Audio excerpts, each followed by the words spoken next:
Hello, my name is Marcus, and welcome to my channel. Dragon Ball Daima Episode 5 dropped today, and we are here to talk about it.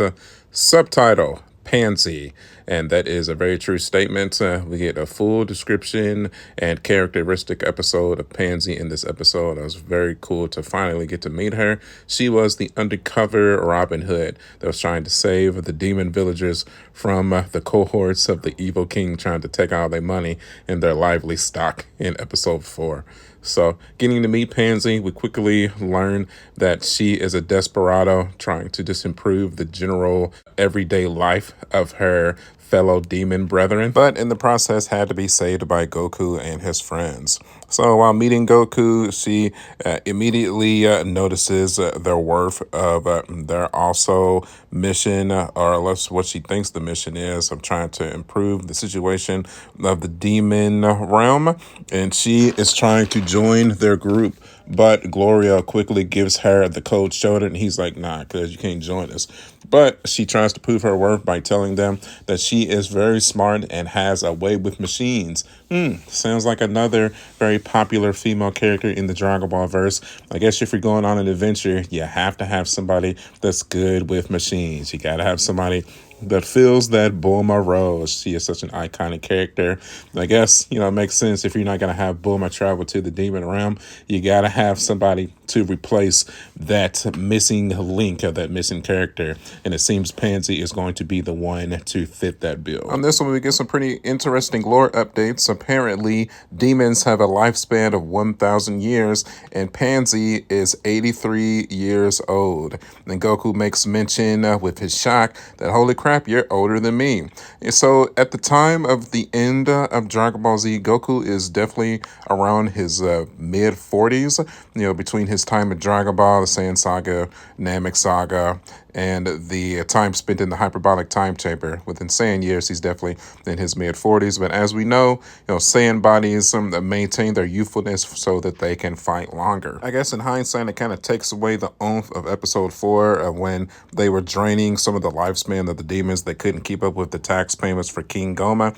I guess 9 years into 1,000 years really isn't that much when you think about it. Still kind of sucks, I guess, but definitely got to put that perspective out there as well. We definitely get a cool little update on King Goma, how he's doing with Dende. It would appear that he doesn't have that much of ill will intent with Dende. It seems to be raising him as his own, and he wants him to grow up to be able to create his own set of Dragon Balls for King Goma, so that he doesn't have to fight the big robot characters that are still causing all the fear. I tell you what, they are building these guys up like crazy. They are treating them like they are by far the strongest beings in the demon realm, but Goku's over here like, cool. Somebody strong to fight. And I get some Dragon Balls too. Let's get at them, man. Let's get at them. I don't know. I got a feeling the Toriyama's going to throw some comedy within these robots, and they're not going to be as strong as people are thinking they are. Because it seems like people are really starting to get shocked at how strong Goku really is. So I'm very curious to see how strong these Guardians of these Dragon Balls are. So definitely the biggest mystery of the show so far. Also, one more nod, it would be insane if I didn't mention how freaking cute baby Namekians are. Apparently, it's crazy that we had never seen them in canon up until this point. Maybe like kind of kid toddler Piccolo, but like newborn Namekians, Dende, is like the cutest thing ever. I'm sorry, I just had to say it. More lore revelations that Pansy is actually the princess of the Demon King of the Third Realm. For some reason, she decided to keep this a secret from our heroes until they got to the castle.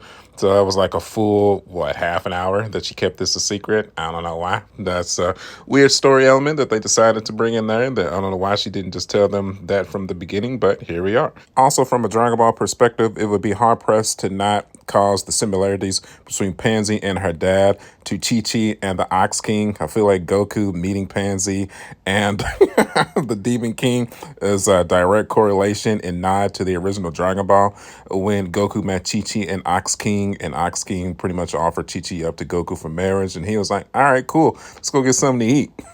So it was really cool, man. I really love that nod for sure. Especially when the Demon King offers Pansy to Goku for marriage if he can defeat King Goma, which Goku, of course, refers to his own wife. He's like, bro, I'm gonna marry with kids. Then they're like, bro, you're a kid.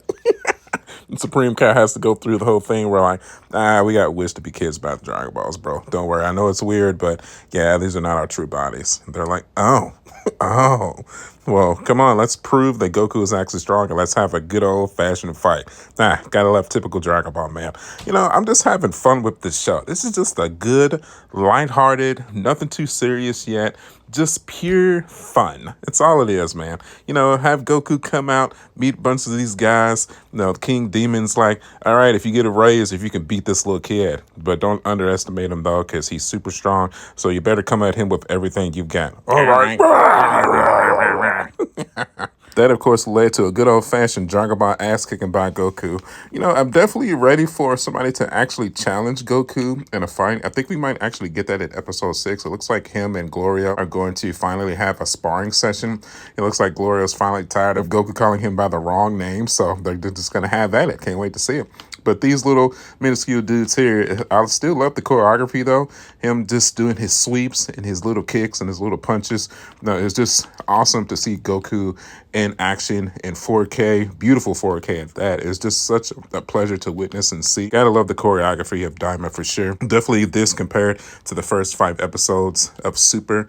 I mean, it's not even a comparison in my opinion. Definitely the animation is still spot on of what we got going on here. It really is. So after a solid 2-3 minutes worth of Goku ass kicking, so it looks like the demon's trying to get organized and they're like, hey, grab his arms and legs.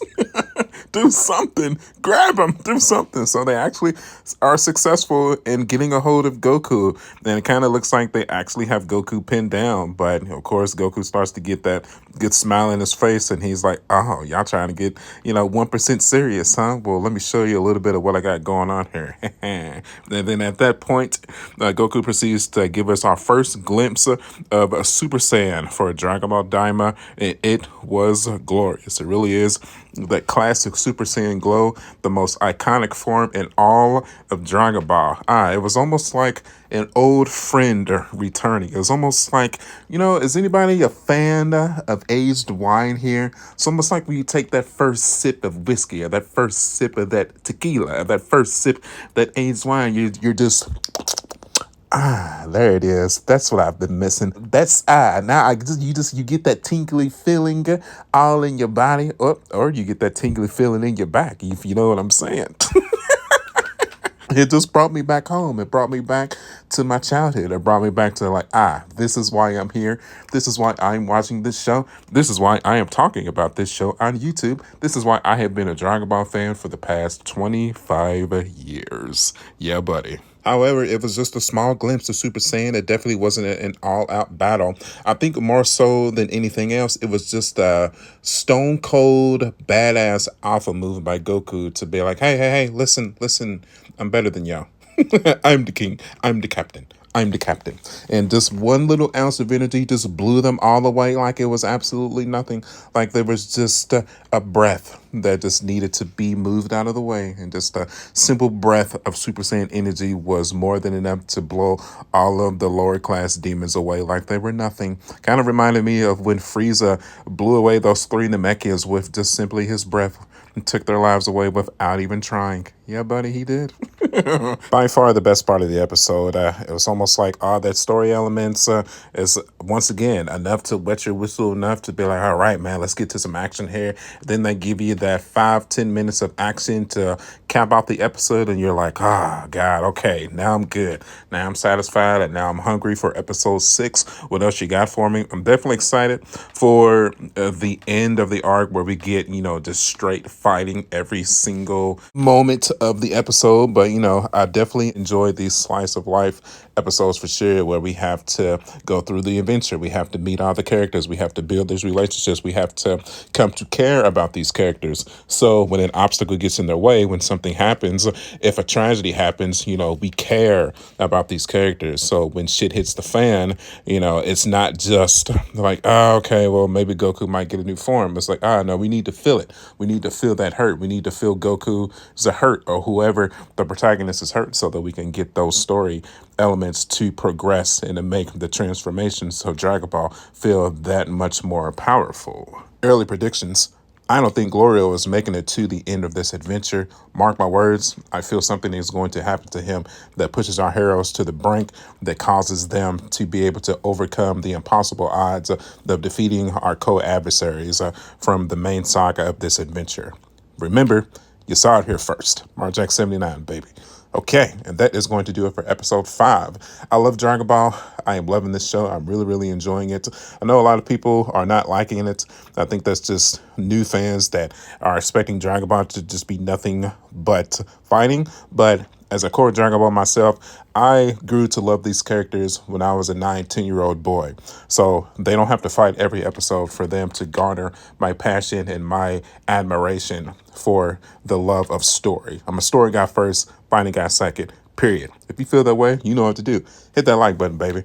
Now, you can follow me at youtube.com/SmartJack79. I'm also on Facebook, Instagram, and TikTok. Make sure you get subscribed. I am following every episode of Dragon Ball Daima. I will be covering it every Friday after the episode drops. Can't wait to see y'all next week. Also, maybe give some of my other content a try as well. If not, then I'll see y'all next Friday. Catch y'all later. Bye.